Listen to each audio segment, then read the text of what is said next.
ನಮ್ದು ನಮ್ದು ಪ್ರಾಪರ್ ನಂದು ತವ್ರ ಮನೆ ಕೊಪ್ಪಳ. ಓಕೆ. ಇದು ಗಂಡನ ಮನೆ ಬಂದ್ಬಿಟ್ಟು ರಾಣೆಬೆನ್ನೂರು. ಹ್ಮ್. ನಮ್ಮ ಪಪ್ಪ ಅವರೆಲ್ಲ ತುಂಬಾ ಚೆನ್ನಾಗಿದ್ದಾರೆ. ಓಕೆ. ಸೊ ಇಲ್ಲಿ ನಮ್ ಗಂಡನ ಮನೆ ಬಂದ್ಬಿಟ್ರೆ ಏನೂ ಪ್ರಾಪರ್ಟಿ ಇಲ್ಲ. ಸೊ ಹಂಗೆ ದುಡ್ಕೋಬೇಕು, ತಿನ್ಬೇಕು. ಹ್ಮ್ ಹ್ಮ್ ಹ್ಮ್. ಸೊ ನಮ್ ತಾಯಿ ತಿರ್ಕೊಂಡ್ರು ಸಡನ್ಲಿ. ನಾವು ಕಾಲೇಜ್ ಹೋಗ್ತಿದ್ವಿ, ಸಡನ್ಲಿ ಹಾರ್ಟ್ ಅಟ್ಯಾಕ್ ಆಗಿ ತಿರ್ಕೊಂಡ್ಬಿಟ್ರು. ನಮ್ಗೆ ಚಿಕ್ಕ ವಯಸ್ಸು, ಅವಾಗೇನು ಗೊತ್ತಿದ್ದಿಲ್ಲ. ಓಕೆ. ಸೊ ಹಂಗೆ ಹಿಂದಲ್ಲೇ ಪಪ್ಪ ಇನ್ನೊಂದು ಮದ್ವೆ ಆದ್ರೆ, 2ನೇ ಮದ್ವೆ. ಹ್ಮ್ ಹ್ಮ್ ಹ್ಮ್. ನಾವು ನಮ್ಮ ಅಪ್ಪ ಅಮ್ಮನಿಗೆ 3 ಜನ ಮಕ್ಕಳು. ಓಕೆ. ನಾನು ಮತ್ತೆ ನಮ್ಮ ತಮ್ಮ, ನಮ್ಮ ಅಣ್ಣ. ಫಸ್ಟ್ ಇರೋದು ನಮ್ಮ ಅಣ್ಣ, ಆಮೇಲೆ ನಮ್ಮ ತಮ್ಮ, ನಾನು, ನಮ್ಮ ತಮ್ಮ ಲಾಸ್ಟ್. ನಮ್ಮ ಅಕ್ಕ ಇದ್ರು, ಅವ್ರು ಸಣ್ಣವ್ರು ಇರೋದ್ರಾಗೆ ತಿರ್ಕೊಂಡ್ಬಿಟ್ರು ಅವರು. ಓಕೆ. ಒಟ್ಟ ನಾವು 3 ಜನ ಪ್ರೆಸೆಂಟ್ ಇದ್ವಿ ಸರ್. ನಾವು ಎಲ್ಲ ದೊಡ್ಡೋರ್ ಇದ್ವಿ ಸರ್. ಅಂದ್ರೆ ನಾನು ಬಿಕಾಮ್ ಫಸ್ಟ್ ಇಯರ್ ಇದ್ದೆ, ನಮ್ಮ ತಮ್ಮ PUC ಸೆಕೆಂಡ್ ಇಯರ್. ನಮ್ಮ ಅಣ್ಣ ಬಂದ್ಬಿಟ್ಟು ತುಂಬಾ ಸೊ ಅವನೆಲ್ಲ ವರ್ಕ್ ಎಲ್ಲ ಮಾಡ್ತಿದ್ದು ಸರ್. ಜಾಬ್ ಮಾಡೋಷ್ಟು ಅಬಿಲಿಟಿ ಇದ್ದು ಸರ್ ಅವನು. ಅವಾಗ ನಮ್ ತಾಯಿ ತಿರ್ಕೊಂಡು ಒಂದು 3 ಮಂತಿಗೆ ನಮ್ಮ ಅಪ್ಪ ಇನ್ನೊಂದು ಮದುವೆ ಆಗ್ಬಿಟ್ರು ಸರ್. ಅವಾಗ ನಿಮಗೆ ನೀವು BCom ಓದ್ತಾ ಇದ್ರ? ಹೌದು ಸರ್. ಭಾಳ ನೋವಾಗಿತ್ತು ಸರ್ ಮನ್ಸಿಗೆ. ಹೆಂಗಂದ್ರೆ ಹಂಗೆಲ್ಲ ಚುಚ್ಚು ಚುಚ್ಚು ಮಾತಾಡೋದು ಸರ್. ಓಕೆ. ಮದ್ವೆ ಆಯ್ತು ಸರ್. ನಮ್ಮ ಅಣ್ಣ ನಮ್ಮ ಪಪ್ಪ ಮದ್ವೆ ಆಗಿದ್ ನೋಡಿ ಊರ್ ಬಿಟ್ಟು ಹೋಗ್ಬಿಟ್ಟು ಸರ್.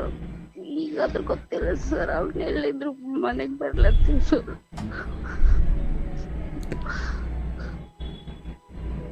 ಯಾರು ಬರ್ತಾ ಇಲ್ಲ ಅಂದ್ರಿ ತಾಯಿ? ನಮ್ಮ ಅಣ್ಣ ಬೆಂಗಳೂರಿಗೆ ಹೋಗ್ಬಿಟ್ಟು ಸರ್. ನಮ್ಮ ಅಪ್ಪ 2ನೇ ಮದ್ವೆ ಆಗ್ಬಿಟ್ಟು ನನ್ನ ನಮ್ಮ ತಮ್ಮನ ಬಿಟ್ಟು ಹೋಗ್ಬಿಟ್ಟ. ನಿಮಗೆ ಅಷ್ಟೊತ್ತಿಗೆ ಮದುವೆ ಆಗಿತ್ತಾ? ಇಲ್ಲ ಸರ್, ನಮ್ಮ ಅಣ್ಣ ಹೋದ್ರಿ, ನಮ್ಮ ಅಪ್ಪ ಇನ್ನೊಂದು ಮದ್ವೆ ಆಗ್ಬಿಟ್ರು ಸರ್. ಮದುವೆ ಆಯ್ತು. ಫಸ್ಟ್ ನಮ್ಮ ಅಪ್ಪಾಜಿ ಮ್ಯಾರೇಜ್ ಆಗ್ಬಿಟ್ರು. ನಮ್ಮ ಮಮ್ಮಿ ತಿರ್ಕೊಂಡು 3 ತಿಂಗಳಿಗೆ ಸರ್. ಎಷ್ಟು ವರ್ಷ ಆಯ್ತು? 9 ವರ್ಷ ಆಯ್ತು ಸರ್ ಇವಾಗ. ಓಕೆ. ನಿಮ್ಮ ತಾಯಿ ತೀರ್ಕೊಂಡು 3 ತಿಂಗಳಿಗೆ ನಿಮ್ಮ ತಂದೆ ಬೇರೆ ಮದುವೆ ಆದ್ರು? ಹೌದು ಸರ್. ಆ ಬೇಜಾರಿಗೆ ಅಥವಾ ಆ ಕೋಪಕ್ಕೆ ನಿಮ್ಮ ಅಣ್ಣ ಅಲ್ಲಿಂದ ಬೆಂಗಳೂರು ಕಡೆ ಬಂದ್ರ? ಹೌದು ಸರ್. ಇವಾಗ ಎಲ್ಲಿದ್ದಾನಂತ ನನಗೆ ಗೊತ್ತಿಲ್ಲ ಸರ್. ಪತ್ತೆನೇ ಇಲ್ಲ ಸರ್, ಫೋನ್ ಇಲ್ಲ, ಎಲ್ಲಿದ್ದಾನೆ ಅಂತ ಅಡ್ರೆಸ್ ಇಲ್ಲ ಸರ್. ಅವಾಗ ಹೋದವ್ರು ಬಂದೇ ಇಲ್ವಾ? ಇಲ್ಲ ಸರ್. ಮತ್ ನಿಮ್ ಮದ್ವೆ ಎಲ್ಲ ಯಾರು ಮಾಡಿದ್ರು? ನಮ್ಮ ಅಪ್ಪನೇ ಸರ್ ಮಾಡಿದ್ರು. ಅದೆಲ್ಲ ದೊಡ್ಡಪ್ಪರು ಎಲ್ಲರೂ ಇರ್ದು ಮಾಡಿದ್ರು ಸರ್ ಮದ್ವೆನ. ಬಟ್ ನಿಮ್ ತಂದೆ ಇನ್ನೊಂದು ಮದುವೆ ಆಗೋ ವಿಚಾರದಲ್ಲಿ ನಿಮ್ಮನ್ನೇನು ಕೇಳಿರ್ಲಿಲ್ವಾ? ಇಲ್ಲ ಸರ್, ಅವ್ರದ್ದೆಲ್ಲ ಸರ್ ಹಳ್ಳಿ ಒಳಗೆಲ್ಲ ಎಲ್ಲ ಅವ್ರದ್ದೇ ಇರತ್ತನ. ನಮ್ಗೆ ಅಷ್ಟು ಗೊತ್ತಿರ್ಲಿಲ್ಲ. ನಾವು ಏನೋ ತಿಂದ್ವೇನೋ, ಆಟ ಆಡಿದ್ವೇನೋ, ಶಾಲೆ ಕಾಲೇಜ್ ಇದೆಷ್ಟು ಸರ್ ಲೈಫ್. ಸೊ ಬಟ್ ನಮ್ಗೇನ್ ಕಷ್ಟ ಗೊತ್ತಿದ್ದಿಲ್ಲ ಸರ್. ಒಂದ್ ಕೆಲ್ಸಾನು ಮಾಡ್ತಿದ್ದಿಲ್ಲ, ಅಷ್ಟು ಪ್ರೀತಿಯಿಂದ ನೋಡ್ಕೊಂಡಿದ್ರು ನಮ್ಮ ಮಮ್ಮಿ. ಇವನ್ ಬಂದ ಆ 2ನೇ ಹೆಂಡತಿ ಅರ್ಥಾತ್ ನಿಮ್ಮ ನಮಗ್ ಒಂದ್ ತುತ್ತು ಏನ್ ಕೊಡದ್ರಿ ಸರ್.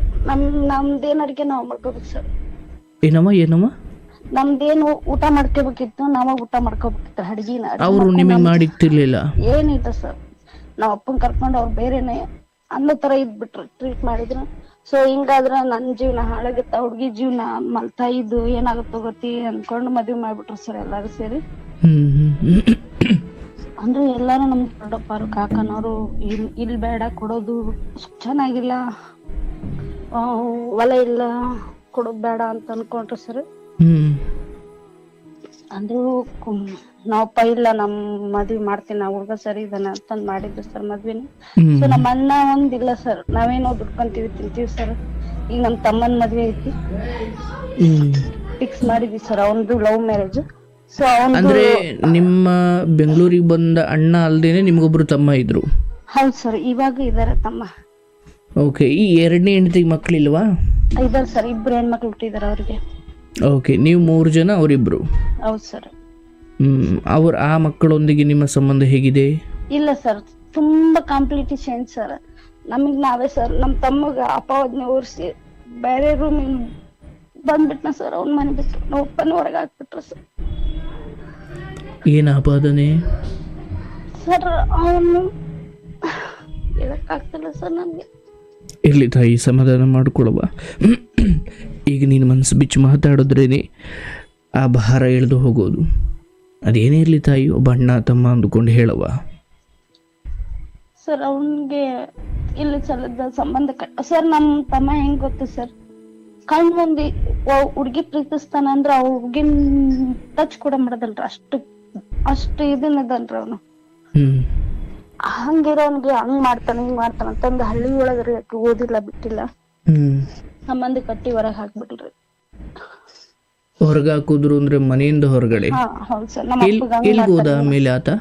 ಅವ್ನ್ ರೂಮ್ ಮಾಡ್ಕೊಂಡ್ ಬೇರೆ ಬಂದ್ ಸರ್, ಕೊಪ್ಪಳದಲ್ಲೇ ರೂಮ್ ಮಾಡ್ಕೊಂಡಿದ್ದ ಸರ್. ಓಕೆ. ಈಗ ನಿಮ್ಮ ತಮ್ಮ ನಿಮ್ ಜೊತೆ ಸಂಪರ್ಕದಲ್ಲಿದ್ದಾರೆ? ಊರಿಗೆ ಹೋಗ್ತೀವಿ ಸರ್, ಬರ್ತೀವಿ ಎಲ್ಲ. ಅಂದ್ರ ಕಾಲಕ್ರಮೇಣಕ್ಕೆ ಅಷ್ಟೆಲ್ಲ ಹೋಗ್ಬಿಡ್ತೈತಿ, ಬಟ್ ಸಂಬಂಧದಿಂದ ಅವ್ನ್ ಬೇಜಾರ್ ಮಾಡ್ಕೊಂಡು ಹೋದವ್ನು ಇನ್ನೂ ಬಂದಿಲ್ಲ. ಓಕೆ. ಮಿಕ್ಕೆಲ್ಲ ವಿಚಾರಗಳಲ್ಲಿ ಸ್ವಲ್ಪ ಚೇತರಿಕೆ ಕಂಡಿದೆ, ಬಟ್ ಓದಂತ ಅಣ್ಣ ಎಲ್ಲಿದ್ದಾನೆ ಅಥವಾ ಆತ ಏನಾಗಿದ್ದಾನೆ ಅನ್ನೋದ್ರ ಬಗ್ಗೆ ನಿಮಗೆ ವಿಷಯನೂ ಇಲ್ಲ, ಮತ್ತೆ ಅದೊಂದು ಭಾವನಾತ್ಮಕ ವಿಚಾರ. ಹೌದು ಸರ್. ಅಂದ್ರೆ ನಮ್ಮ ಪಪ್ಪ ಗೊತ್ತಾತ್ರಿ ಇತ್ತೀಚೆಗೆ ನಾ ತಪ್ಪು ಮಾಡ್ಬಿಟ್ಟೆ, ನನ್ ಮಗನ ಹೊರ ಬಿಟ್ಟು ಹಾಕ್ಬಾರ್ದಾಗಿತ್ತು. ಸೊ ಅವ್ರಿಗೆ ಈಗ ಪಾಪ ಪ್ರಜ್ಞೆ ಕಾಡ್ತೈತೆ ಸರ್. ಅವ್ನಿಗೆ ತಮ್ಮನ ಕುರಿತಾಗಿನೋ ಅಥವಾ ಅಣ್ಣನ ಕುರಿತಾಗಿನೋ? ತಮ್ಮನ್ ಕುರಿತಾಗಿ. ಅವ್ನು ಇನ್ನ ಬಂದಿಲ್ರಿ. ಮತ್ತೆ ಈಗ ನಿಮ್ ತಮ್ಮ ಮತ್ತೆ ನಿಮ್ ತಂದೆ ಮಾತಾಡ್ತಾರ ಸರ್, ಇತ್ತೀಚಿಗೆ ಮಾತಾಡ್ತಾರ ಸರ್. ಮೊದಲೆಲ್ಲ ಮಾತಾಡ್ತಿದ್ರು. ಮತ್ತ ಅಕ್ಕಿ ಒಂದು ಹೆಣ್ಣು ಅಂಗತಿ ಹೇಳ್ಬಿಟ್ಲಲ್ರಿ ಸರ್ ಅವ್ರಿಗೆ, ಅದನ್ನ ಪ್ರೆಸೆಂಟ್ಲಿ ಅವ್ರು ಆ ಕ್ಷಣಕ್ಕೆ ಅದನ್ನ ಒಪ್ಬಿಟ್ರಿ ಅವ್ರು. ಹೌದು ಇದು ನಿಜ ಇರ್ಬೇಕು ಬಿಡು ಅನ್ಕೊಂಡ್ ನಂಬಿಟ್ರಿ ಅವ್ರು. ಆಮೇಲೆ ನಿನ್ನೆ ಬಂದಿಲ್ರಿ. ಮತ್ತೆ ಆಮೇಲೆ ಕಾಲಕ್ರಮೇಣ ಅವ್ರಿಗೆ ಗೊತ್ತಾತು, ನನ್ ಮಗ ನಾನ್ ಬಂಗಾರದಂತ ಮಗನ್ ಹೊರಗೆ ಹಾಕ್ಬಿಟ್ನೆ ಹಾಗೆ ಅನ್ಕೊಂಡ್ ಅವ್ರು ಅವ್ನಿಗೆಲ್ಲಾ ಏನ್ ಮಾಡ್ಬೇಕು ತುಂಬಾ ಎಲ್ಲಾ ಚೆನ್ನಾಗ್ ಮಾಡ್ಕೊಟ್ರು. ಮನೆ ಕಳ್ಸ್ಕೊಟ್ರು, ಅವ್ನಿಗೆ ಏನ್ ಬೇಕು ಒಂದ್ ಅಂಗಡಿ ಹಾಕೊಟ್ರು, ಒಂದ್ 25 ಲಕ್ಷದ ಅಂಗಡಿ ಹಾಕೊಟ್ರು ಸರ್. ಅವ್ನಿಗೆ ಏನ್ ಬೇಕೋ ಒಬ್ಬ ತಂದೆಯಾಗಿ ಎಲ್ಲಾ ಮಾಡಿದ್ರು. ಏನ್ ಬೇಕು ಎಲ್ಲಾ ಇದರ ಸರ್. ಮೊದ್ಲು ಸಮಸ್ಯೆ ಬಂದು ಆ ಸಮಸ್ಯೆ ಇದ್ದಾಗ ನಾವ್ ಯಾರ ಹತ್ರ ಏನ್ ಹೇಳ್ಕೋಬೇಕು ಅನ್ನೋದು ಗೊತ್ತಾಗ್ತಿದ್ದಿಲ್ಲ. ಸುಮ್ನೆ ನಮ್ ಇಷ್ಟಕ್ ನಾವ್ ಸುಮ್ನೆ ಆದ್ವಿ ಸರ್. ಸಮಸ್ಯೆಗಳು ಹಾಗೇನೋ ಹೋದ್ವು, ದಿನ ಕಳೆದಂತೆ ಹೋಗ್ಬಿಡ್ತಾವ ಸರ್, ಸಮಸ್ಯೆನೇ ಇಲ್ಲಲ್ಲ. ಮನಸ್ತಾಪಗಳು ಹಂಗೆ ಇರಂಗಿಲ್ಲ ಸರ್, ಹೋಗ್ಬಿಡ್ತತಿ. ಅದು ರಕ್ತ ಸಂಬಂಧ ಅಂತಾರಲ್ರಿ ಸರ್, ಅಲ್ಲಿ ಎಲ್ಲಿ ಬಿಟ್ಟು ಹೋಗಕ್ ಸಾಧ್ಯ ಆಗಂಗಿಲ್ಲ. ಅದಂಗೆ ತಾಯಿ, ಒಂದು ಜನನ ಮತ್ತೆ ಮರಣ ಸೂತಕದಲ್ಲಿ ಅಥವಾ ಸಂತೋಷದಲ್ಲಿ ಒಂದಾಗ್ಬಿಡ್ತಾವ ಅವು. ಸರ್ ಹಂಗಾಯ್ತು ಸರ್. ಮತ್ತೆ ಅವ್ರ ನಡುಕ್ ಬಂದವ್ರು ಸರ್. ನಮ್ಗೆ ಈಗಾದ್ರೆ ಅವ್ರು ನಮ್ ಮಗಕ್ಕೇನು ಅಂತ ಕೇಳಿದ್ರು ಸರ್. ನಾವು ಅವ್ರ ಜೋಡಿ ಸಂಪರ್ಕನೇ ಇಲ್ಲ. ನಮ್ ತಮ್ಮಗ ನಮ್ಮ ಅಣ್ಣ ಕಾರಣ ಅವ್ರ ಜೋಡಿ ಮಾತಾಡೋದ್ರು ಸರ್. ನಾವು ಊರಿಗೂ ಹೋಗೋದ್ರು ಸರ್, ಹಬ್ಬ ಹುಣ್ಣಿಗೆ ಹೋಗೋದ್ರು ಸರ್. ನಮ್ ತಮ್ಮನ್ ಮದ್ವೆ ಆದ್ರೆ ಹೋಗ್ಬೇಕು, ಸೊ ಅವ್ನ ಮದ್ವೆ ಇಲ್ದ ನಾವ್ ಹೆಂಗ್ ಹೋಗ್ಬೇಕು ಸರ್? ನಮ್ಮ ಅಪ್ಪ ಮನೆಗೆ ಹೋಗಕ ಒಂಥರ ಏನು ಮುಜುಗರ.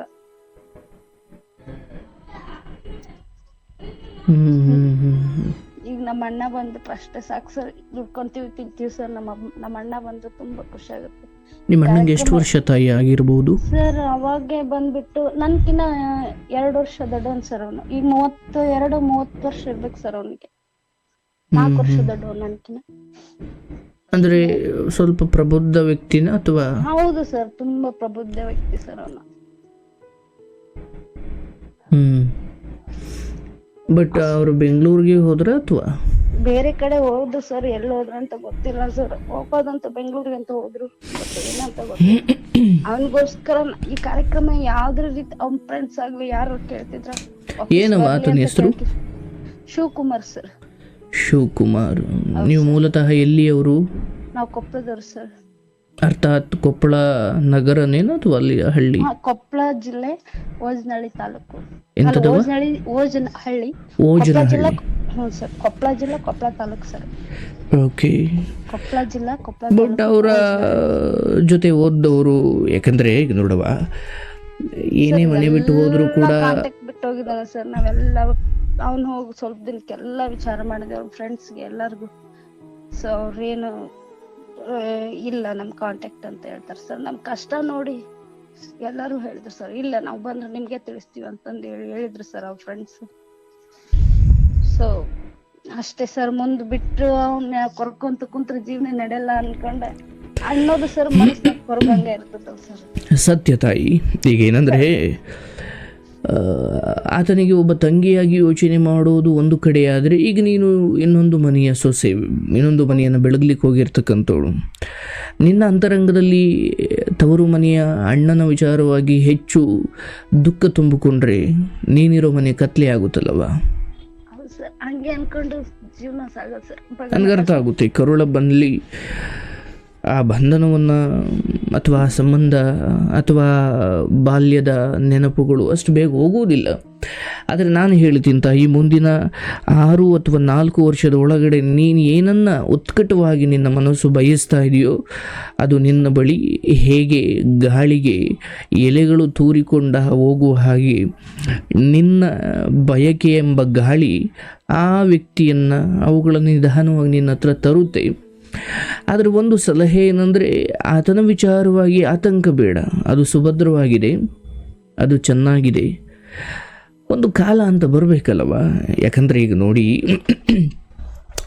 ರಾಮಾಯಣ ಕೇಳಿದೆಯಲ್ವಾ? ಅಲ್ಲಿ ದಶರಥ ಅಂತವನು ಒಬ್ಬ ವ್ಯಕ್ತಿ ಬರ್ತಾನೆ, ರಾಮನ ತಂದೆ.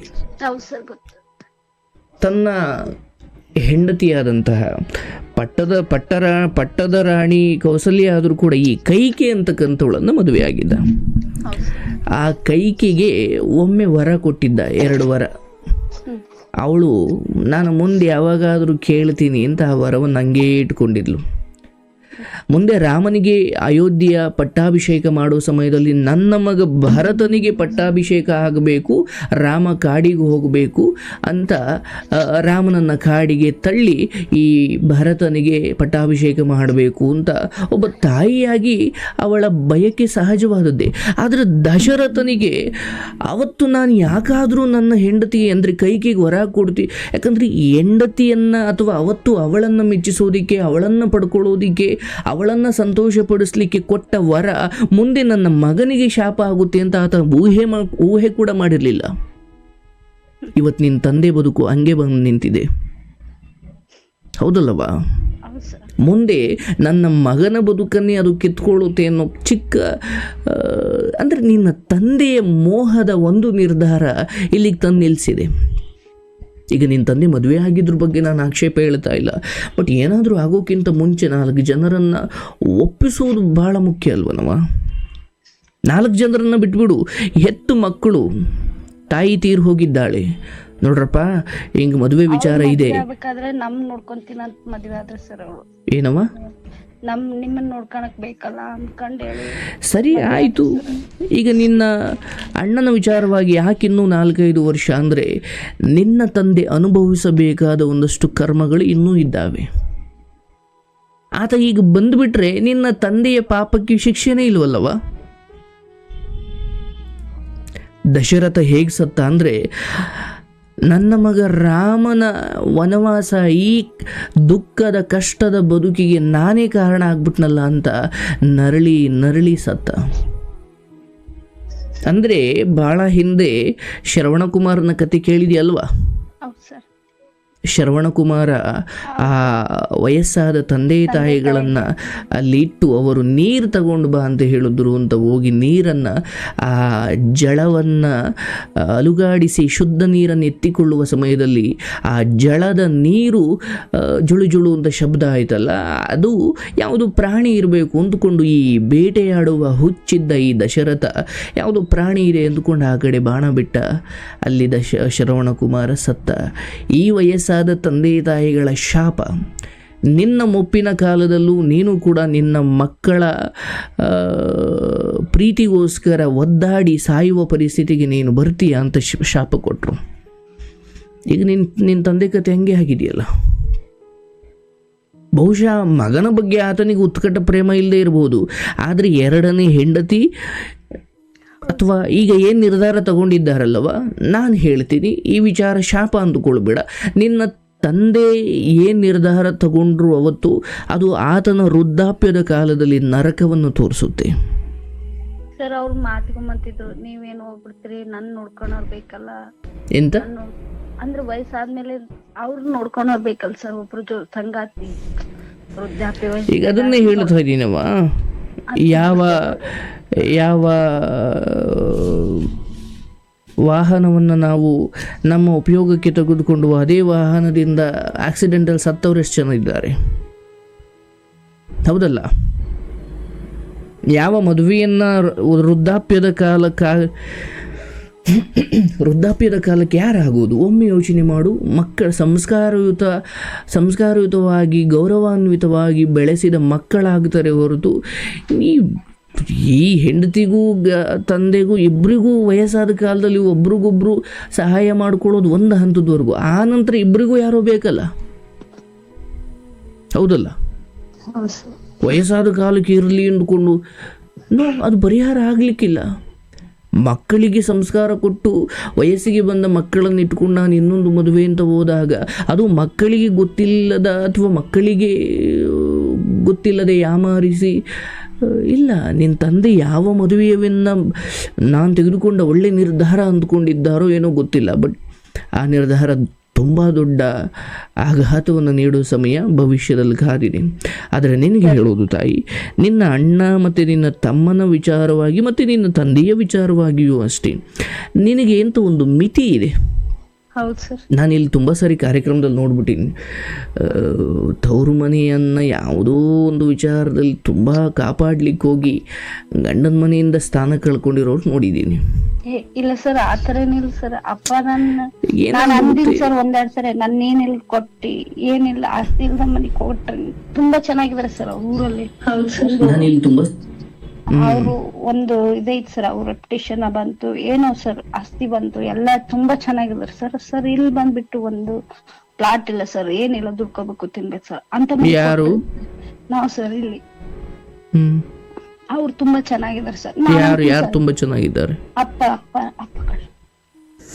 ಅಪ್ಪನವರು ಜಮೀನಿದೆ, ಎಲ್ಲ ಇದೆ. ನಾನಂದೆ ಸರ್, ನನ್ಗೇನಿಲ್ಲ ಕೊಟ್ಟೆ, ನಾನ್ ಹೆಂಗಿರ್ಬೇಕು, ನೀವ್ ತುಂಬಾ ಚೆನ್ನಾಗಿದ್ರ ಅಂದ್ರೆ ಸರ್ ನನ್ ಗಂಡಂಗ್ ಒಂದು ಚೂರು ಕುಡಿಯಂಗಿಲ್ಲ ಸರ್, ಒಂದ್ ಅಡಿಕೆ ಓಳಾಕಂಗಿಲ್ಲ ಸರ್, ತುಂಬಾ ಚೆನ್ನಾಗಿ ನೋಡ್ಕೊಂತಾರೆ.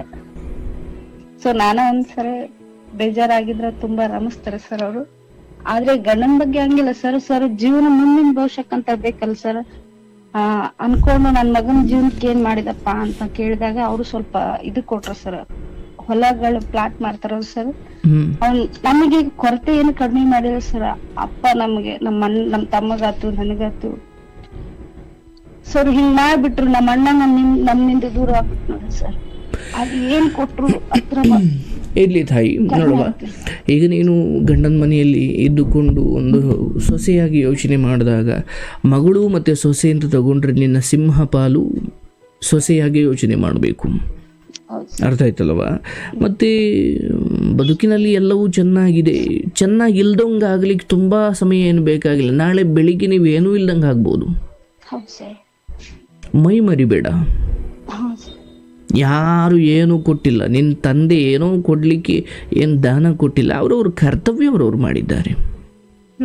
ನಿನ್ನ ತಂದೆ ನಿನಗೆ ಕೊಡದೆ ಹೋದರೂ ಕೂಡ ಅಯ್ಯೋ ಬಿಡು ನನ್ನ ತಂದೆ ನನಗೇನು ಕೊಟ್ಟಿಲ್ಲ, ನನ್ನ ಮಕ್ಕಳಿಗೂ ನಾನು ಏನು ಕೊಡೋದು ಬೇಡ ಅಂತ ಏನಿರಂಗಿಲ್ಲ. ನಿನ್ನ ಕರ್ತವ್ಯ ನೀನು ಮಾಡಬೇಕು. ಅದು ಅಂಗೈ ಅಗಲ ಕೊಡ್ತೀಯೋ ಇಲ್ಲ ಬಾಳೆ ಎಲೆ ಅಗಲ ಕೊಡ್ತೀಯೋ, ಎಷ್ಟು ಕೊಡ್ತೀಯೋ ನಿಂದು ಅಂತ ಮುಂದಿನ ತಲೆಮಾರಿಗೆ ಸಾಗಿಸ್ಲಿಕ್ಕೆ ಅಂತ ಒಂಚೂರು ಏನೋ ಕೊಡೋದು ಧರ್ಮ, ಹೌದಲ್ವಾ? ನಿನ್ನ ಅಣ್ಣನ ವಿಚಾರವಾಗಿ ಮುಂದಿನ 4 ವರ್ಷ ನೀನು ಸುಮ್ಮನೆ ಸಮಾಧಾನವಾಗಿರು. ಆದರೆ ಒಂದೊಂದು ಸತ್ಯ, ಯಾವ ಅಣ್ಣನನ್ನು ನೀನಿಷ್ಟು ಪ್ರೀತಿಸ್ತೀಯೋ ಆ ಕಡೆಯಿಂದಲೂ ಅಷ್ಟೇ ಪ್ರೀತಿ ಇದೆ.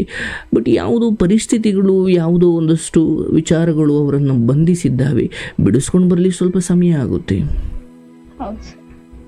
ಯಾಕಂದರೆ ತಮಗಾದ ಅವಮಾನ, ತನಗಾದ ಮೋಸ, ತನಗಾದಂತಹ ದುಃಖದ ಆ ಸಮಯದಲ್ಲಿ ಮನುಷ್ಯ ಅದ್ಭುತವಾಗಿಯೂ ಬದುಕಬಹುದು, ಮತ್ತು ಆ ದುಃಖದಲ್ಲಿ ಅತ್ಯಂತ ನೀಚತನದ ಕೆಲಸವನ್ನೂ ಮಾಡಬಹುದು, ಹೌದಲ್ಲ?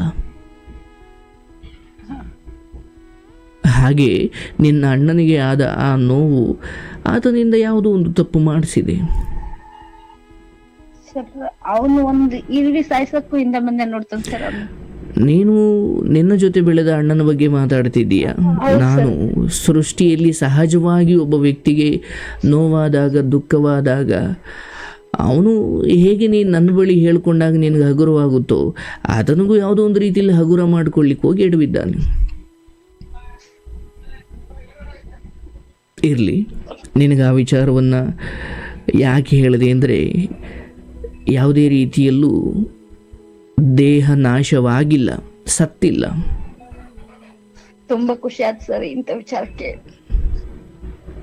ನಿನಗೆ ಅದ್ರ ಬಗ್ಗೆ ಖಚಿತತೆ ಮಾಡಲಿಕ್ಕೆ ಅಥವಾ ಅದ್ರ ಬಗ್ಗೆ ಹೇಳಲಿಕ್ಕೆ ಇಷ್ಟಪಡ್ತೀನಿ ತಾಯಿ. ಹೇಗೆ ನೀನು ನನ್ನನ್ನು ಈ ಹಿಂದೆಯಿಂದಲೂ ನಂಬಿಕೊಂಡು ಮಾತು ಕೇಳಿಕೊಂಡು ಬಂದಿದ್ದೀಯೋ, ಮುಂದೆ 4 ವರ್ಷದಲ್ಲೂ ನೀನು ಹೀಗೇ ಇರ್ತೀಯ. ಮತ್ತು ನೀನೊಮ್ಮೆ ಫೋನ್ ಮಾಡಿ ಹೇಳ್ತೀಯ ನಿನ್ನ ಅಣ್ಣ ನಿನಗೆ ಹೇಗೆ ಬೇಕಿದ್ನೋ ಹಾಗೂ ನಿನ್ನ ಜೊತೆ ಬಹಳ ಹಿಂದೆ ಹೇಗಿದ್ನೋ ಅದೇ ರೀತಿಯಲ್ಲಿ ನಿನಗೆ ಸಿಗ್ತಾನೆ. ಯೋಚನೆ ಮಾಡಬೇಡ. ನಿನ್ನ ಅಪ್ಪ ಅಥವಾ ಎರಡನೇ ಆತನ ಇನ್ನೊಬ್ಬಳು ಹೆಂಡತಿ ಇವರ ವಿಚಾರವಾಗಿ ಅದು ಮುಗಿದ ಅಧ್ಯಾಯ. ನಿನಗೆ ಅಲ್ಲಿಂದ ಏನೂ ಆಗಬೇಕಾಗಿಲ್ಲ. ಅಬ್ಬಬ್ಬ ಅಂದ್ರೆ ಪ್ರೀತಿ ಕೊಡು ಅಷ್ಟೇ. ಸರ್ ಆ ಎಮ್ಮನ್ನ ಸರ್ ನಮ್ಮ ಮನ್ಯಾಗ ಏನೋ ಫಂಕ್ಷನ್ ಆದ್ರ ಆಕಿ ನೋಟಕ್ ಕರಂಗಿಲ್ಲ ಸರ್. ಆಕಿ ಎಲ್ಲಾ ರೀತಿಯಿಂದ ಅಂದ್ಬಿಟ್ಟಾಳ ಸರ್. ಎಲ್ಲಾ ಸರಿ ಆಯ್ತು ನೋಡವ. ಈಗ ನಮಗೇನಿದ್ರು ನಮ್ಮ ಅಪ್ಪ ಅಷ್ಟೇ. ಕೇಳಿಸ್ಕೊ, ಈಗ ನಿನ್ನ ಆಕೆ ಏನ್ ಅಂದಿದ್ದಾಳೆ ಅನ್ನೋ ದೃಷ್ಟಿಕೋನದಲ್ಲಿ ಯೋಚನೆ ಮಾಡಿದಾಗ ಆಕೆ ಎಷ್ಟು ಕೆಟ್ಟವಳಾಗ್ತಾಳೋ ಅದನ್ನ ತಲೆಯಲ್ಲಿ ಇಟ್ಕೊಂಡು ಮನಸ್ಸಲ್ಲಿ ಇಟ್ಕೊಂಡು ನೀವು ಅವ್ರನ್ನ ದೂರ ಇಡೋದು. ನಾನು ಹೇಳ್ತಿರೋದು ಅವರನ್ನೇ ದುಡ್ಡಿಟ್ಕೊಂಡು ಎಳ್ಕೊಂಡು ಬಂದು ನಿಮ್ಮ ಮನೆಗೆ ಕರ್ಕೊಂಡು ಬಲ್ಲಿ ಅಂತ ನಾನು ಹೇಳ್ತಾ ಇಲ್ಲ. ಒಂದು ಸಾಧ್ಯವಾದರೆ ಪ್ರೀತಿಸಿ, ಇಲ್ವಾ ಸುಮ್ಮನಿದ್ಬಿಡಿ. ಈ ಸುಮ್ಮನಿರೋದು ಮತ್ತು ಪ್ರೀತಿ ಈ ಎರಡೂ ಅದ್ಭುತವೇ, ಆದರೆ ದ್ವೇಷ ಮಾಡೋದು ಅದ್ಭುತ ಅಲ್ಲ ಅಂತ. ಇಲ್ಲ ಸರ್, ಇಲ್ಲ ಸರ್. ಅರ್ಥ ಆಯ್ತಲ್ಲ? ನೀವು ದ್ವೇಷ ಮಾಡಬೇಕು ಅಂದ್ರೆ ಅವ್ರು ಹೊಡಿಲೇಬೇಕು ಬೈಲೇಬೇಕು ಅಂತ ಏನಿಲ್ಲ. ಅವರನ್ನು ನಿನ್ನ ಮನೆಯಲ್ಲಿ ಅವರ ಕುರಿತು ಮಾತನಾಡೋದು ಕೂಡ ತಂಪೊತ್ತಿನಲ್ಲಿ ಕೆಲವ್ರ ಬಗ್ಗೆ ಮಾತಾಡಬಾರ್ದು. ಕೇಳಿದೆಯಾ? ದೊಡ್ಡವ್ರು ಹೇಳ್ತಾರಲ್ಲ, ಅಯ್ಯೋ ಈ ತಂಪೊತ್ತಿನಲ್ಲಿ ಅವಳ ಬಗ್ಗೆ ಯಾಕೆ ಮಾತಾಡ್ತಿ ಬಾರಪ್ಪ ಅಂತ. ಅಂದರೆ ಒಂದು ತಂಪಾದ ಸಮಯದಲ್ಲಿ ಒಬ್ಬರನ್ನು ನೆನಪು ಮಾಡ್ಕೊಳ್ತೀವಿ ಅಂದರೆ ಆ ನೆನಪಾಗುವ ವ್ಯಕ್ತಿ ಒಬ್ಬ ಅದ್ಭುತ ವ್ಯಕ್ತಿಯಾಗಿರಬೇಕು. ಯಾಕಂದರೆ ನೀವು ನೆನಪು ಮಾಡಿಕೊಂಡಷ್ಟು ಸಮಯ ಅದು ಅವರಿಗೆ ಆಶೀರ್ವಾದ, ಅದು ಅವರನ್ನು ಕಾಯುತ್ತಂತೆ. ಅದಕ್ಕೆ ನಮ್ಮ ಹಿರಿಯರು ಹೇಳಿದ್ರು ತಂಪೊತ್ತಿನಲ್ಲಿ ಮಹಾತ್ಮರನ್ನು ನೆನೆಸ್ಕೊಳ್ರಪ್ಪ ಅಂತ. ಯಾಕಂದರೆ ಅವರಿಗದು ಉಪಯೋಗ ಆಗುತ್ತೆ. ಆ ಮಹಾತ್ಮರು ಇನ್ನಷ್ಟು ಬದುಕುತ್ತಾರೆ, ಇನ್ನಷ್ಟು ಶ್ರೇಷ್ಠವಾದದ್ದನ್ನು ಲೋಕಕ್ಕೆ ಕೊಡ್ತಾರೆ. ನೀವು ತಂಪೊತ್ತಿನಲ್ಲಿ ಯಾವುದು ಕೆಟ್ಟವ್ರ ಬಗ್ಗೆ ಮಾತಾಡ್ಕೊಂಡು ಕೂತ್ಕೊಂಡ್ರೆ ಹೇಗೆ ಒಳ್ಳೆಯವರಿಗೆ ಅದರ ಆಶೀರ್ವಾದ ತಲುಪುತ್ತೋ ಕೆಟ್ಟವ್ರಿಗೂ ಕೂಡ ಅದು ಆಶೀರ್ವಾದ ತಲುಪುತ್ತೆ. ಹಾಗಾಗಿ ಆಕೆಯ ವಿಚಾರದಲ್ಲಿ ನೀವು ಕರೀಲಿಲ್ವಾ, ಏನು ತೊಂದರೆ ಇಲ್ಲ. ಕರೀದೇ ಹೋದ್ರೆ ಏನು ಅವ್ರಿಗೂ ಏನು ನಷ್ಟ ಇಲ್ಲ, ನಿಮಗೂ ಏನು ಲಾಭ ಇಲ್ಲ. ನಿಮ್ಮ ತಂದೆಯ ವಿಚಾರವಾಗಿ ಸ್ಥಿತಪ್ರಜ್ಞಳಾಗಿರಿ. ಈ ಕಡೆ ದುಃಖವೂ ಇಲ್ಲ, ಪ್ರೇಮವೂ ಇಲ್ಲ, ಕೋಪವೂ ಇಲ್ಲ, ಏನೂ ಇಲ್ಲ. ನಿನ್ನ ಅಣ್ಣನ ಬರುವಿಕೆಗಾಗಿ ಕಾಯ್ತಾ ಇರು, ಖಂಡಿತ ಬರ್ತಾನೆ, ಎಲ್ಲ ಒಳ್ಳೆಯದಾಗುತ್ತೆ. ನಿನ್ನ ತಮ್ಮನೊಂದಿಗೆ ಒಳ್ಳೆ ಬಾಂಧವ್ಯವನ್ನು ಇಟ್ಕೋ. ಒಳ್ಳೆ ಗಂಡ ಅಂತ ಹೇಳ್ತಾ ಇದೆಯಲ್ವ, ಈ ಕಾಲದಲ್ಲಿ ಕುಡಿದೇ ಇರೋ ಗಂಡ, ಕೆಟ್ಟ ಚಟದಲ್ಲಿರೋ ಗಂಡ ಇದು ಸಿಕ್ಕರೆ 500 ಎಕರೆ ಆಸ್ತಿ ಸಿಕ್ಕಂಗೆ. ಸರ್ ಬೆಳಗ್ಗೆ ಅವರೇ ಕಾಫಿ ಮಾಡ್ಕೊಡ್ತಾರೆ ಸರ್. ನಾ ತುಂಬಾ ಪುಣ್ಯವಂತೆ. ಕಾಫಿ ಮಾಡ್ಕೊಡ್ತಾರೆ ಅಂತ ಇಷ್ಟನಾ? ಒಳ್ಳೆ ಬಾಂಧವ್ಯವನ್ನ ಇಟ್ಕೋ. ತುಂಬಾ ಚೆನ್ನಾಗಿ ನೋಡ್ಕೊಂಡ್ರೆ ಅದ್ಭುತ. ನನಗೆ ಬಹಳ ಖುಷಿಯಾಗಿದ್ದು ನಿಮ್ಮ ಗಂಡನ ಕುರಿತಾಗಿ ನೀವು ಹೇಳುವಂತಹ, ಅಂದರೆ ತನ್ನ ಗಂಡನ ಒಳ್ಳೆಯ ವಿಚಾರಗಳನ್ನು ಹೇಳುವ ಹೆಂಡತಿ ಯಾವಾಗ ತನ್ನ ಗಂಡನ ಒಳ್ಳೆಯ ವಿಚಾರವನ್ನು ಹೇಳಲಿಕ್ಕೆ ಶುರು ಮಾಡ್ತಾಳೋ ಗಂಡನಲ್ಲಿರುವ ಅಲ್ಪ ಸ್ವಲ್ಪ ದೋಷಗಳು ಕಡಿಮೆ ಆಗ್ತಾ ಬರ್ತಾವಂತೆ. ಹೌದು ಸರ್, ಹೌದು ಸರ್. ನೀವೇನಾದರೂ ಆತನ 1-2 ದೋಷಗಳನ್ನೇ ದೊಡ್ಡದು ಮಾಡಿ ಅವನ ಎಷ್ಟೊಂದು ಒಳ್ಳೆತನವನ್ನು ಬಿಟ್ಬಿಟ್ರೆ, ಅಯ್ಯೋ ಹೇಳೋದು ಹೇಳ್ತಾಳೆ ಬಿಡು, ಹೇಳದೇ ಹೇಳ್ತಾವಳಂತೆ, ಇನ್ನು ಹಂಗೆ ಇದ್ಬಿಡೋಣ ಬಿಡು ಅಂತ ಅವನು ಕೆಟ್ಟವನಾಗ್ಬಿಡ್ತಾನೆ. ಸಣ್ಣ ಪುಟ್ಟ ಇರ್ತಾವಲ್ಲ ಸರ್, ಇರ್ತವೆ. ಗುಲ್ಗಂಜಿಯಲ್ಲೂ ಕಪ್ಪು ಚುಕ್ಕಿ ಇದೆ, ಹೌದಲ್ಲ? ಗುಲ್ಗಂಜಿ ನೋಡಿದ್ದೀರಾ? ಹೌದಲ್ಲ? ಹಂಗೆ ಎಲ್ಲರಲ್ಲೂ ಸೋನು ನನ್ನಲ್ಲೂ ದೋಷವಿದೆ, ಅದು ನನಗೆ ಗೊತ್ತಿರುತ್ತೆ. ಅಯ್ಯೋ ನಾನು ಮನುಷ್ಯ ಅಲ್ವಾ ಮಾರ್ರೆ ಸರ್. ನೀವು ಏನ್ ಹೇಳ್ಬೇಕು ಸರ್, ನೀವೇ ಒಂದು ನಡೆದಾಡೋ ದೇವ್ರ ಅನ್ಬೋದು ಸರ್. ಏನಿಲ್ಲ ತಾಯಿ, ಗವಿಶ್ರೀ ಮಠದ ಸ್ವಾಮಿ ನಾವು ತುಂಬಾ ನೆನ್ಸ್ತೀವಿ ಸರ್. ಕೊಪ್ಪಳ ಗವಿಮಠ ಸ್ವಾಮಿ ಜಾತ್ರೆ ಆಗುತ್ತೆ ಸರ್. ಗವಿಮಠ ಜಾತ್ರೆ ಜನವರಿ ಒಳಗೆ. ಹೌದು ಹೌದು ಹೌದು ಹೌದು. ಬನ್ನದುಣಿವಾಗಿ 3 ದಿನಕ್ಕೆ ಆಗುತ್ತೆ ಸರ್. ಎಷ್ಟೊಂದು ಸಾಧಕರು ಬಂದು ಮಾತಾಡ್ತಾರಲ್ಲ ಅದೇ ವೇದಿಕೆ. ಹೌದು ಸರ್, ಹೌದು ಸರ್. ಗುಡ್ಡದಾಗೆಲ್ಲ ಆಗುತ್ತೆ ನೋಡಿ ಸರ್. ಹೌದು ಹೌದು. ಈ ಸಲ ಸದ್ಗುರುಗಳು ಏನೋ ಬಂದಿದ್ರು. ಹೌದು ಸರ್. ಸರ್ ನಾನು ಈಗ ಮಮ್ಮಿ ಇದಾದಾಗಿಂದ ಹೋಗಿಲ್ಲ ಸರ್. ನಾನ್ ತವ್ರ ಮನೇನ ದೂರ, ನಾನು ಇಷ್ಟಕ್ ನನ್ ಮನ್ಸಿಗೆ ದೂರ ಮಾಡ್ಕೊಂಡ್ಬಿಟ್ಟಿದ್ದೀನಿ ಸರ್. ಸ್ವಲ್ಪ ಫೋನ್ ಅಲ್ಲೇ ಅಷ್ಟೇ ನೋಡ್ತೀನಿ, ಅದು ಬಿಟ್ರೆ ಹೋಗಕ್ ಮನ್ಸಿಗೆ ನೋವಾಗತ್ತೆ ಸರ್, ಹೋಗೋದಿಲ್ಲ. ಸೊ ಏನು ಹೋಗಿಲ್ಲ ಅಂದ್ರೆ ಸರ್ ಇಲ್ಲೇ ತುಂಬಾ ಚೆನ್ನಾಗ್ ಹಬ್ಬ ಮಾಡ್ತೇವೆ. ಸೊ ಗಂಡ ಇದಾರೆ, ಮಕ್ಳಿದಾರೆ, ಅತ್ತೆ ನೋಡುವ, ಇಲ್ಲಿ ಏನಂದ್ರೆ ಈಗ ನಾನು ಹೇಳೋದು ತೀರಾ ಆಧ್ಯಾತ್ಮಿಕ ರೀತಿಯಲ್ಲಿ ಯೋಚನೆ ಮಾಡಿದಾಗ ಈ ತವ್ರ ಮನೆ ಗಂಡನ ಮನೆ ಯಾವುದವ ನಿಂದು, ಎಲ್ಲಾ ಕಡೆನೂ ಒಂದ್ 3 ದಿವಸ ಇದ್ದು ಹೋಯ್ತೀವಿ ಅಷ್ಟೇ. ಹೌದಲ್ಲ? ನೋಡಿ, ಸುಮ್ನೆ ಯೋಚನೆ ಮಾಡಿ. ಹಬ್ಬ ಹರಿದಿನ ತುಂಬಾ ಚೆನ್ನಾಗ್ ಮಾಡ್ತಾರೆ. ನನ್ನ ಮಮ್ಮಿ ಇಲ್ಲ ಅನ್ಕೊಂಡು ಕಣ್ಣೀರ್ ಬಂದ್ಬಿಡ್ತಾವಲ್ಲ, ನನ್ನಿಂದ ಎಲ್ಲರಿಗೂ ದುಃಖ ಆಗುತ್ತಲ್ಲ ಸರ್ ಅನ್ಕೊಂಡು. ಸತ್ಯ ಸತ್ಯ ಸತ್ಯ. ಬಟ್ ಒಂದ್ ಸತ್ಯ ಹೇಳ್ತೀನಿ ಕೇಳಿಸ್ಕೋ. ಈಗ 2023, ಹೌದು ಸರ್, 2123 ವರ್ಷದಲ್ಲಿ ನಾವು ಯಾರೂ ಇರಲ್ಲ. ಹೌದು ಸರ್, ಖಂಡಿತ. ಇವತ್ತು ನಂದು ಅಂತ ಇರೋ ಮನೇಲಿ ಬೇರೆ ಯಾರೋ ಇರ್ತಾರೆ. ಹೌದು ಸರ್, ಇವತ್ತು ನಂದು ಅಂತ ಇರೋ ಆಸ್ತಿ ಇನ್ಯಾರ ಹೆಸರಿಗೂ ಬರ್ದಿರ್ತೀವಿ. ನಮ್ಮ ಗುಂಡಿ ಮೇಲಿರುವ ಅಲ್ಪ ಸ್ವಲ್ಪ 1-2-3 ಅಡಿ ಮಣ್ಣು ಕೂಡ ಅಷ್ಟೊತ್ತಿಗೆ ಸೌದು ಎಲ್ಲ ನೆಲ ಸಮ ಆಗಿರುತ್ತೆ. ಹಾ ಸರ್, ನಾವು ನಮ್ಮ ಮೊಮ್ಮಕ್ಕಳಿಗೋ ಯಾರಿಗೋ ಒಬ್ಬರಿಗೆ ನೆನಪಿರ್ತೀವಿ. ಇನ್ನು ಮಿಕ್ಕಿದ ಅವರು ನಿಮ್ಮ ತಾತನ ಹೆಸರು ಅಂದ್ರೆ ಅವರು ನೆನಪಿಟ್ಕೊಂಡಿರಲ್ಲ. ಯೋಚನೆ ಮಾಡಿ, ನಾವು ಅಯ್ಯೋ ಇದು ನಂದು ಇವ್ರು ಹಿಂಗಂದ್ರು ಇವ್ರು ಹಂಗೆ. ಇದು 3 ದಿನದ ನಾಟಕ. ನಾನು ಈ ಮುಂಚೆ ಈ ಮಾತನ್ನು ಸುಮ್ಮನೆ ಹೇಳ್ತಾ ಇಲ್ಲ, ನನ್ನ ಬದುಕಲ್ಲಿ ನಾನು ಅಳವಡಿಸ್ಕೊಂಡ್ಬಿಟ್ಟಿದ್ದೀನಿ. ಈ ಮುಂಚೆ ನನಗೂ ನಾನಾ ರೀತಿಯಲ್ಲಿ ದೋಷಗಳು, ಯಾರೋ ಏನೋ ಅಂದ್ಬಿಟ್ರೆ ಅದನ್ನ ತುಂಬ ಸೀರಿಯಸ್ ತಗೊಳ್ಳಿ. ಯಾವಾಗ ನೀವು ತಿಳುವಳಿಕೆಯನ್ನು ಹೆಚ್ಚು ಮಾಡ್ಕೊಳ್ತಾ ಹೋಗ್ತೀರಾ, ನಿಮ್ಗೆ ಅರ್ಥ ಆಗುತ್ತೆ ಇಲ್ಲಿ ಯಾವ ದ್ವೇಷಕ್ಕೂ ಪ್ರೇಮಕ್ಕೂ ಅರ್ಥವೇ ಇಲ್ಲ. ಹೌದು ಸರ್, ಎಲ್ಲವೂ ಕ್ಷಣಿಕವಾದ ಒಂದು ಸುಂದರವಾದ ನಾಟಕ. ಆ ಪಾತ್ರ ಬಂದಾಗ ಅದ್ಭುತವಾಗಿ ನಟಿಸಿ ಬಣ್ಣ ತೊಳ್ಕೊಂಬಿಡ್ಬೇಕು. ನಾಟಕ ಆದಮೇಲೂ ಅದೇ ಬಣ್ಣದಲ್ಲಿ ಇರ್ತೀನಿ ಅಂದರೆ ಕಾಲ ಬಿಡಲ್ಲ ಅದಕ್ಕೆ. ಹೌದು ಸರ್, ಹೀಗೆ ನೀವು ಸೊಸೆಯನ್ನು ಪಾತ್ರ ಮಾಡ್ತಾ ಇದ್ದೀರಾ, ಅದ್ಭುತವಾಗಿ ಮಾಡಿ. ಈ ಹಿಂದೆ ಯಾವುದೋ ಮನೇಲಿ ಮಗಳಾಗಿದ್ರಿ, ಅದನ್ನು ಮಾಡಿದ್ದೀರಾ. ಈಗ ಸೊಸೆಯಾಗಿ ಮಾಡಿ, ಮುಂದೆ ಅಜ್ಜಿಯಾಗಿ ಮಾಡ್ತೀರಾ, ಮುಂದೊಂದು ಮುಗೀತು ಅಲ್ವಾ? ಹೌದು ಸರ್, ಬದುಕನ್ನು ಸ್ವಲ್ಪ ಈ ದೃಷ್ಟಿಕೋನದಲ್ಲಿ ನೋಡಿದ್ರೆ, ಹೋಗಿರೋ ಅಣ್ಣ, ಇರೋ ತಮ್ಮ, ಇರೋ ತಂದೆ, ಹೋಗಿರೋ ತಾಯಿ, ಇರೋರು ಹೋಗಿರೋರು ಇಬ್ಬರೂ ನಮ್ಮವರಂತೆ ಕಂಡರೂ ಕೂಡ ಇಬ್ಬರೂ ನಮ್ಮವರಲ್ಲ. ಹೌದು ಸರ್, ಹೌದಲ್ವಾ? ಹಾಗಾಗಿ ಬದುಕನ್ನು ಸ್ವಲ್ಪ ಇದು ನೋಡಿ, ವೈರಾಗ್ಯ ಅಂತ ಹೇಳಲಿಕ್ಕಿಲ್ಲ, ಇದು ಬದುಕಿನ ಸತ್ಯ. ಇದನ್ನು ಯಾರಾದರೂ ಸಂಸಾರಿಗೆ ಹೇಳ್ಬಿಟ್ರೆ ಅವನೇನೇನೋ ಮಾತಾಡ್ತಾನೆ ಅಂತ. ಯಾಕೆ ಅಂದರೆ ಅವನಿಗೆ ಸತ್ಯ ಅರ್ಗಿಸ್ಕೊಳಕ್ಕೆ ಆಗಲ್ಲ. ಹೆಂಡತಿ ಮಕ್ಕಳು ಅಂತ ಎಲ್ಲ ಅಂಟಿಸ್ಕೊಂಬಿಟ್ಟಾನೆ.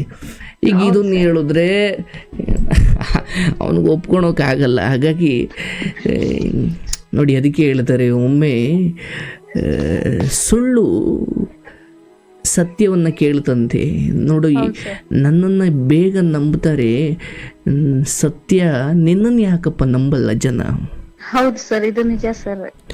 ಅದಕ್ಕೆ ಸತ್ಯ ಹೇಳ್ತಂತೆ, ನೋಡಪ್ಪ ನೀನು ಇದೆಯಲ್ಲ ಸುಳ್ಳು, ನೀನು ಸಿಹಿಯಾದ ವಿಷ, ನಿನ್ನನ್ನು ಜನ ಬೇಗ, ಯಾಕಂದರೆ ಸುಳ್ಳು ಅಂದ್ರೇ ಅದೊಂದು ಸಿಹಿ, ನಿನ್ನನ್ನು ಬೇಗ ಜನ ತಗೊಳ್ತಾರೆ.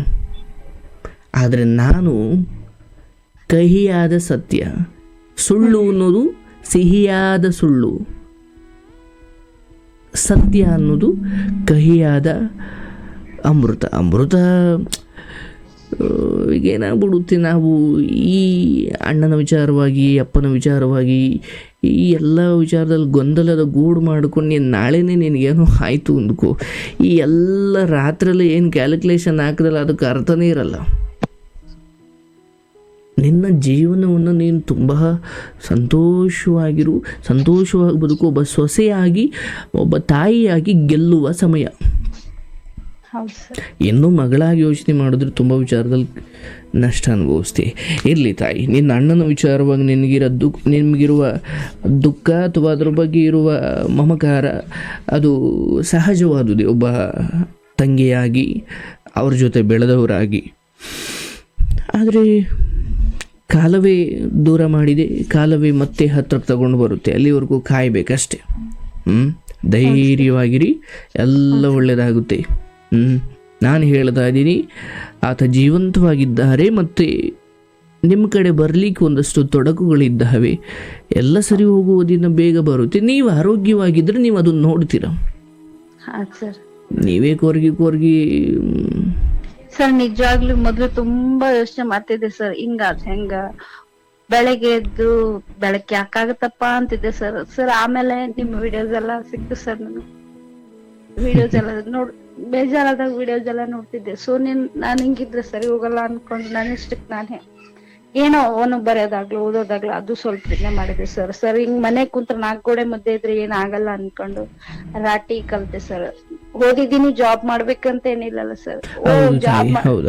ಜಾಬ್ ಮಾಡಕ್ ಹೋದ್ರೆ ನಮ್ದು ಅಂಗಡಿ ಸರ್, ಕಿರಾಣಿ ಅಂಗಡಿ, ಹಾಲ್ ಫ್ರಿಜ್ ಎಲ್ಲ ಒಳಗಿರುತ್ತೆ. ಅಲ್ಲ, ನೀವು ರಾಟಿ ಕಲ್ತಿದೀನಿ ಅಂದ್ರಲ್ಲ, ಅದನ್ನೇನಂತಾರ? ಅದನ್ನು ಜಾಬ್ ಅನ್ನೋದೇ ತಾನೆ? ಹಾ ಸರ್, ಅಂದ್ರೆ ನಮ್ ಮನೆಯವನು ಅಷ್ಟ ನಾವ್ ಹೊಲ್ಕೊಂತೀವಿ, ಅಕ್ಕಪಕ್ಕ ಒಂದು ಅಯ್ಯೋ, ನಿಮ್ಮ ಮನೆಯವ್ರಿಗೋಸ್ಕರ ನೀವು ಜೋಳದ ರೊಟ್ಟಿ ಮಾಡ್ತೀರಾ, ಮುದ್ದೆ ಮಾಡ್ತೀರಾ, ಅನ್ನ ಮಾಡ್ತೀರಾ, ನಿಮ್ಮ ಮನೆಗೋಸ್ಕರ ಅಲ್ವಾ ಅಂದ್ಕೊಂಡು ಅದಕ್ಕೆ ಬೆಲೆ ಇಲ್ವಾ? ನೀವು ನಿಮ್ಮ ಮನೆಯವ್ರಿಗೆ ಮಾಡಿದ್ರು ಅಥವಾ ಲೋಕಕ್ಕೋಸ್ಕರ ಮಾಡಿದ್ರು ಅಂತಿಮವಾಗಿ ಕೆಲಸನೇ, ಹೌದಲ್ವಾ? ಹೌದು ಸರ್. ಒಟ್ಟು ನಾವು ಕೊರ್ಕೊಂತ ಕುಂದ್ರಬಾರ್ದು ಸರ್. ಕೊರ್ಕೊಂತ ಕುಂತ ನಮ್ಗೆ ಔಷಧಿ ಎದ್ದೇಳಕ್ಕಾದ್ರೆ ಶಕ್ತಿ ಬೇಕಂದ್ರೆ ನಾವು ಗುಳಿಗೆ ಎಲ್ಲ ತಗೊಳಕ್ ಶಕ್ತಿ ಬೇಕಲ್ಲ ಸರ್. ಗುಳಿಗೆ ನೀರ್ ತಗೊಂಡ್ ಗುಳಿಗೆ ಹಾಕೊಂಡ್ರ ಆರಾಮ್ ಆಕ್ಕಿವಿ ಸರ್, ಔಷಧಿ ಹಾಕೊಂಡ್ರ ಆರಾಮ್ ಆಕ್ಕಿವಿ. ಆದ್ರೆ ಶಕ್ತಿ ಬರಕಾಗ್ಲಿ ಏನಾದ್ರು ಮಾಡ್ಬೇಕು ಅನ್ಕೊಂಡ್ ಅಷ್ಟು ಕೊರಗ್ ಬಿಟ್ಟಿದ್ದೆ ಸರ್ ನಾನು. ಆಮೇಲೆ ವಿಚಾರ ವಿಡಿಯೋಗಳು ಸಿಕ್ಕರು ಸರ್, ಹಂಗೆ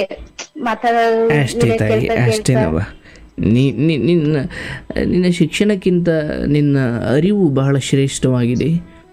ನಿನ್ನನ್ನು ನಾನು ಹೇಳೋ ತಾಯಿ, ನಿನ್ನ ಸಂತಾನಗಳನ್ನು ಸಮಾಜಕ್ಕೆ ಕೊಡಬೇಕಾದಾಗ ಹೀಗೆ ಅಂಥದ್ದೊಂದು ಸಂಸ್ಕಾರವನ್ನು ಅದರೊಳಗಡೆ ತುಂಬಿ ಅವುಗಳನ್ನು ಸಮಾಜಕ್ಕೆ ಬಿಟ್ಟಾಗ ಒಬ್ಬ ಮಗಳಾಗಿ ನೀವು ನೋವು ತಿಂದಿರ್ಬೋದು, ಒಬ್ಬ ತಾಯಿಯಾಗಿ ಸೋಲೋದು ಬೇಡ.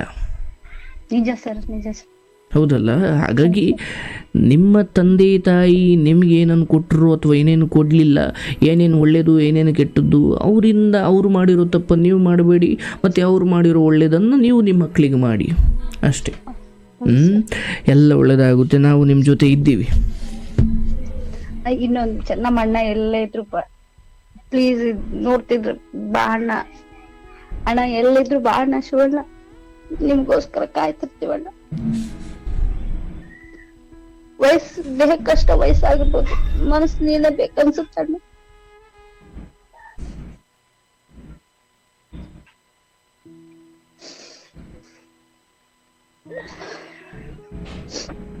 ಅಣ್ಣ ಬಾರಣ್ಣ, ನಿಮ್ಗೋಸ್ಕರ ನಿಮ್ ತಂಗಿ ತಮ್ಮ ಕಾಯ್ತಾ ಇದೀವಣ್ಣ.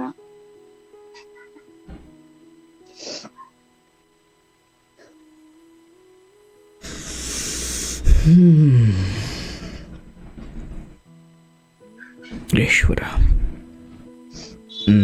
ಆಗುತ್ತೆ.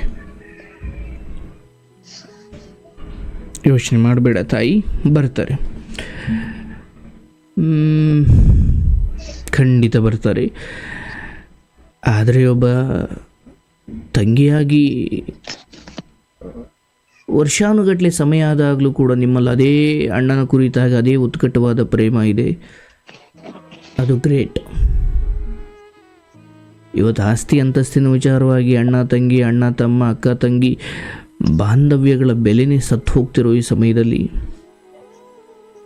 ನಿಮ್ಮ ದೇಹ ಬೆಳೆದಿದೆ, ಆದರೆ ಒಳಗಿನ ಮಗುವಿನಂತಹ ಮನಸ್ಸು ಶಿವಕುಮಾರ್ ಅನ್ನೋರನ್ನು ಶಿವಣ್ಣ ಅಂತ ಕರೆದಾಗ ಅದು ಆಪ್ತತೆ, ಹೌದಲ್ವಾ? ಇರಲಿ, ನಿನ್ನ ಇವತ್ತಿನ ಕಣ್ಣೀರು ವ್ಯರ್ಥವಾಗಲ್ಲ, ಇವತ್ತಿನ ನಿನ್ನ ಕೋರಿಕೆ ವ್ಯರ್ಥವಾಗಲ್ಲ. ನಾನು ಕೂಡ ಭಗವಂತನಲ್ಲಿ ಪ್ರಾರ್ಥಿಸ್ತೀನಿ, ಬರೋದು ಹೌದು, ಸ್ವಲ್ಪ ಬೇಗ ಬಾರಪ್ಪ ಅಂತ.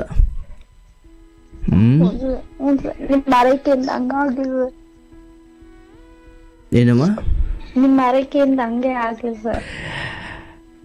ಆಗುತ್ತೆ ತಾಯಿ, ಸುಮ್ಮನೆ ನಾನು ಏನು ಹೇಳೋದಿಲ್ಲ, ಎಲ್ಲ ಶುಭವಾಗುತ್ತೆ, ಒಳ್ಳೆಯದಾಗಲಿ. ಆಗಾಗ ಕರೆ ಮಾಡ್ತೀರಿ, ಮಾತಾಡ್ತೀರಿ, ಅಣ್ಣನೂ ತಮ್ಮನೂ ಅಂದುಕೊಂಡು ಮನಸ್ಸು ಬಿಚ್ಚಿ ಮಾತಾಡಿ ಹಗುರ ಮಾಡ್ಕೊಳ್ಳವ. ಯಾರೇ ಇನ್ನೊಂದು ವಿಚಾರ, ಯಾರೇ ಅಣ್ಣ ಆಗ್ಲಿ ತಮ್ಮ ಆಗ್ಲಿ ಅಕ್ಕ ತಂಗಿ ಯಾರು ಜಗಳ ಆಡ್ಬೇಡ್ರಿ. ಜಗಳ ಆಡಿದ್ರು ಆ ಕ್ಷಣಕ್ಕೆ ಸುಮ್ಮನೆ ಆಗ್ಬಿಟ್ಟು ನೀವೇ ಹೋಗಿ ಮಾತಾಡ್ಸ್ರಿ ಅಂತ ಹೇಳ್ತೀನಿ ಸರ್. ನಾನು ಹಿಂಗ್ ದೂರ ಆಗಿರ್ತದಲ್ಲ ಅಂತ ಅನುಭವ ಯಾರಿಗೂ ಬೇಡ ಸರ್, ಖಂಡಿತ ಯಾರಿಗೂ ಬೇಡ ಇಂತ ನೋವು. ಆ ಕ್ಷಣಕ್ಕೆ ಜಗಳ ಆಡಿರ್ತಾರಲ್ಲ, ಒಂದು ಅರ್ಧ ತಾಸು ಒಂದ್ ತಾಸು ಬಿಟ್ಟು ಒಳ್ಳೆ ಮಾತಾಡ್ರಿ ಅಂತ ಹೇಳ್ತೀನಿ ಸರ್. ಯಾಕಂದ್ರೆ ಜೊತೆಗಿರುವ ಸಮಯ ಯಾವಾಗ ದೂರ ಆಗುತ್ತೋ ಗೊತ್ತಿಲ್ಲ ಅಂತ. ಹೌದು ಸರ್, ಹೌದು, ಖಂಡಿತ. ಸತ್ಯ ತಾಯಿ. ಇರಲಿ, ನಿಮ್ಮಿಂದ ನಿಮ್ಮ ಪರಿಸ್ಥಿತಿ ಬಹುಶಃ ಎಂಥವರ ಮನಸ್ಸನ್ನು ಕರಗಿಸುವಂಥದ್ದು. ಒಬ್ಬ ತಂಗಿಯಾಗಿ ಅಣ್ಣನ ಎಲ್ಲಿದ್ದಾನೆ, ಏನು ಮಾಡ್ತಿದ್ದಾನೆ, ಯಾವುದು ಗೊತ್ತಿಲ್ಲದೆ ಇರೋ ಸಮಯದಲ್ಲೂ ಒಬ್ಬ ತಂಗಿಯಾಗಿ ಅದ್ಭುತ ನೀನು. ಒಳ್ಳೇದಾಗಲಿ, ನಾವೆಲ್ಲ ಇದ್ದೀವಿ. ಆ್ಯಂಡ್ ಯಾರು ಇಲ್ಲ ಅಂತ ಬೇಜಾರು ಮಾಡ್ಕೊಳ್ಬೇಡವ, ಯಾರನ್ನು ದ್ವೇಷ ಮಾಡಬೇಡ. ನಾನು ಹೇಳಿದ್ನಲ್ಲ, ಮುಂದಿನ 2123ಕ್ಕೆ ಅದನ್ನು ಯೋಚನೆ ಮಾಡಿ ಯಾವಾಗಲೂ ನಾನಿರೋ ಮನೇಲಿ ಬೇರೆ ಯಾರೋ ಇರ್ತಾರೆ ಅಂತ. ಹಾಗಾಗಿ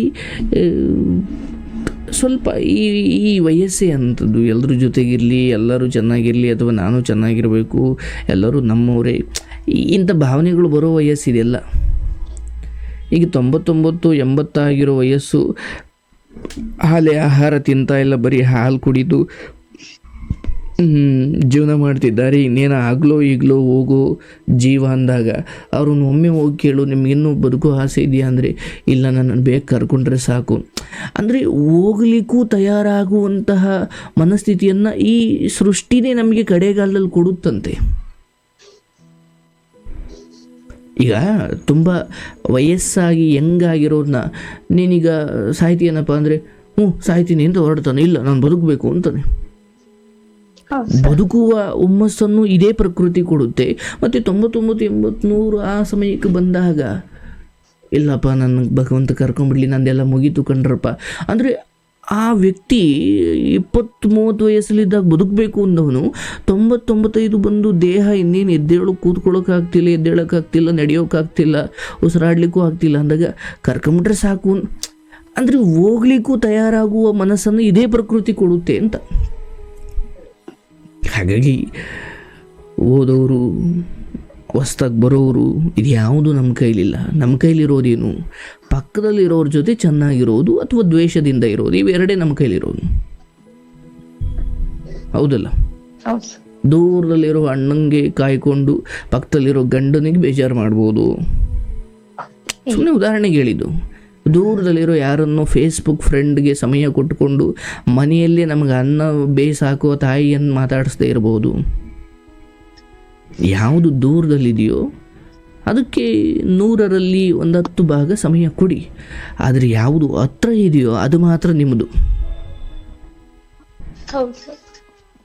ಹಾಗಾಗಿ ದೂರದಲ್ಲಿರೋದಕ್ಕೆ ಆಸೆ ಬಿದ್ದು ಹತ್ತಿರದಲ್ಲಿರೋದನ್ನು ಕಳ್ಕೊಳ್ಬೇಡಿ ಅಂತ. ಶುಭವಾಗಲಿ. ಮತ್ತೆ ಮಾತಾಡೋಣವ. ಧೈರ್ಯವಾಗಿರು, ಆರೋಗ್ಯ ಚೆನ್ನಾಗಿ ನೋಡ್ಕೊ, ಆಗ ಕರೆ ಮಾಡ್ತಾ ಇರು. God bless you. ಒಳ್ಳೇದಾಗ್ಲವ. ಈಶ್ವರ ಅಣ್ಣನಿಗೋಸ್ಕರ ಕಾಯ್ತಾ ಇರುವಂಥದ್ದು ಈ ಕಥೆನೇ ಅದ್ಭುತ. ತಂದೆ 2ನೇ ಮದುವೆ ಆದರು ಅಂತ, ಅಥವಾ ಯಾವುದೋ ಬೇಜಾರಿಗೆ ಮನೆ ಬಿಟ್ಟು ಹೊರಟ ಆತ ಎಲ್ಲಿದ್ದಾನೆ ಈಶ್ವರ, ಎಲ್ಲಿದ್ದಾರೆ, ಏನು ಮಾಡ್ತಿದ್ದಾರೆ ಗೊತ್ತಿಲ್ಲ. ಆದರೂ ಕೂಡ ಅಣ್ಣನ ಬರುವಿಕೆಗಾಗಿ ಕಾಯ್ತಾ ಇದ್ದಾರೆ ಈಕೆ. ನೋಡಿ ಎಂತಹ ಅದು ಅದ್ಭುತವಾದಂತಹ ಬಂಧನ, ಸಂಬಂಧ ಇದು. ಶುಭವಾಗಲ್ವ? ನನಗೆ ಭಾಳ ಖುಷಿಯಾಯಿತು. ನಿಮ್ಮ ಅಣ್ಣನ ಕುರಿತಾಗಿ ನಿಮಗಿರ್ತಕ್ಕಂತಹ ಪ್ರೀತಿ ಅದೊಂದು ಪರಿಶುದ್ಧವಾದ ಭಾವನೆ. ನಾನು